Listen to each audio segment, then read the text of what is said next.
पुनः हजुरहरूलाई स्वागत छ ईशा विष्ट ब्लगमा। आज चाहिँ हामी दुईजना बुढाबुढीको धेरै महिनापछि सँगै छुट्टी भएर हामी दुईजना चाहिँ बाहिर निस्किन लागेको छौँ।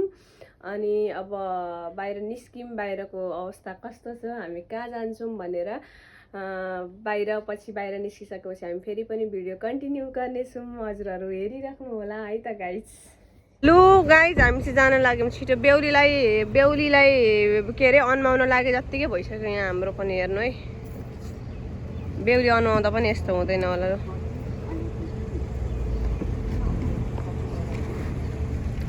बेहुलीलाई पनि यस्तै गरिदिन्छन्, म पनि यस्तै गरिदिँदैछु। आयो मम्मा। मलाई नचेट्नु ल, मेरो पुरै निस्किन्छ फेरि। ओए अलिकति त जाऊ त ओए। फाइनली गाइज हामी चाहिँ सबैजना भेट भइसक्यौँ है त। यता हेर केटाकेटी हो, यस्तो छ हेर्नु हालत हाम्रो।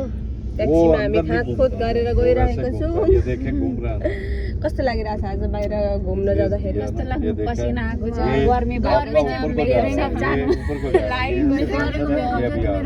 साह्रै टेन्सन भइरहेको। मेकअपको सबैले पिर्छ, मेकअप जान्छ भनेर है गाइज। हाम्रो मेकअप हेर्नु हामी गइरहेको छौँ है गाइज। हाम्रो आधी बाटोसम्म आउँदा हालत यस्तो भयो। घाम छ, यस्तो घाम छ, उहाँहरू डुबेको घाम यस्तो बिजोकले यहाँ बसेका छन्।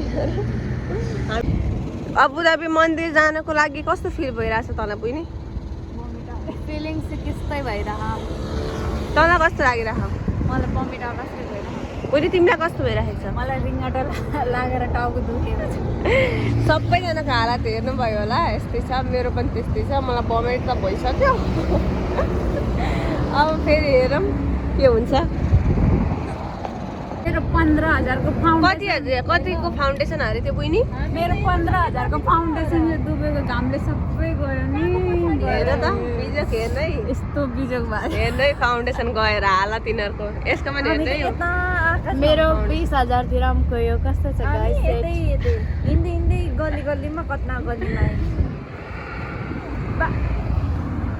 बाहिरको गर्मीले हेर्नु, मान्छेले मङ्गलसूत्र हो कि के सूत्र खोलेर पनि गाडीको सिटमा लगाइदिएका छन्।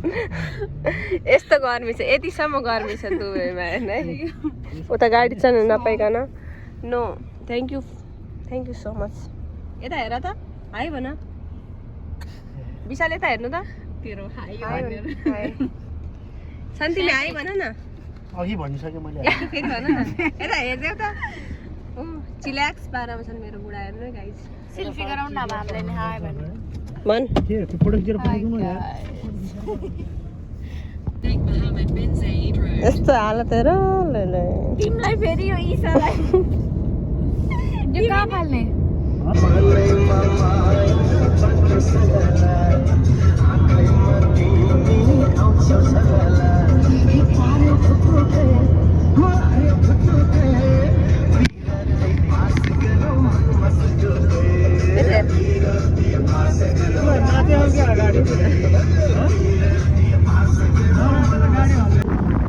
फाइनली गाइज हामी चाहिँ आइपुग्यौँ अबुधाबी आइपुग्यौँ। कस्तो हावा चलिरहेको छ यता हेर्नु।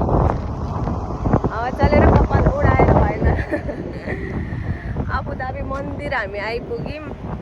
उहाँबाट शारजाबाट हामीलाई आउनलाई 1.5 घन्टा लगभग लाग्यो गाडीमा। कति धेरै टाढा रहेछ। छिटो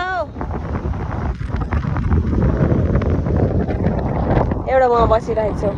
यस्तो हावा चलिरहेछ, बोलेको पनि सुनिरहेको छैन होला। मैले बोलेको पनि धेरै हावा चलिरहेछ। म भिडियो बनाइरहेको छु, मेरो बुढालाई पिर परिरहेको छ। लाजले भयो भन्ने हुनुहुन्छ। छिटो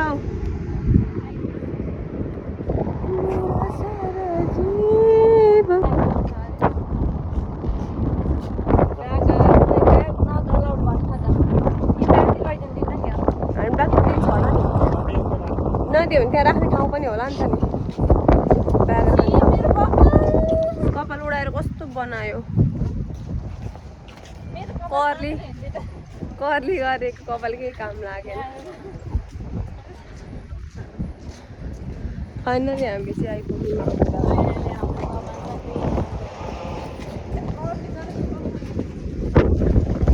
अबुधाबी मन्दिर है त यो चाहिँ गाइस। कहाँबाट इन्ट्रान्स हो? खै कहाँबाट हो? रुक न अलि उता।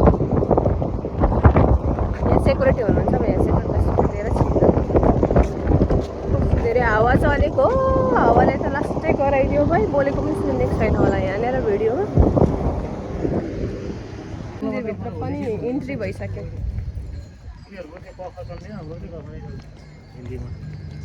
हो सही हो सही हो। कस्तो राम्रो फुल छिटो आऊ।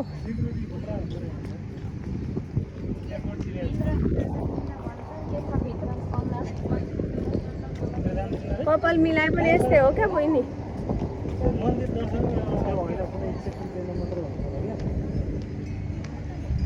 स्पेसल डेमा पनि हुँदैन होला। पूजा गरेर भित्र तर खासमा चाहिँ पूजा गर्न पाउनु पर्ने। यहाँ एलोभेरा सुकेर यस्तो भएको रहेछ।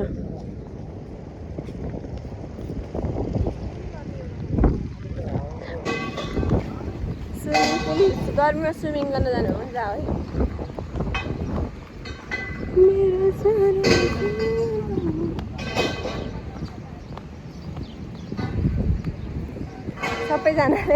सबैजनाले हेरेर हामीलाई रु पऱ्यो। घाम घाम घाम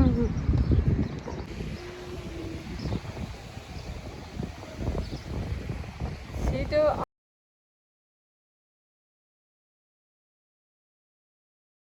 हेर्नुहोस् अरूको देशमा पनि आफ्नो ठाउँको हिन्दू भएर मन्दिर देख्दा कति खुसी लाग्ने।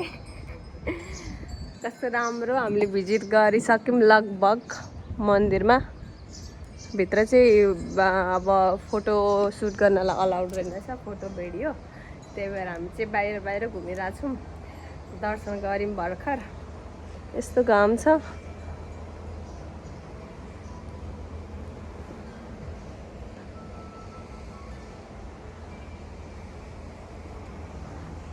फाइनली गाइज हामी चाहिँ घुमि पनि सक्यौँ। अब हामी फर्किन लागेको घरतिर।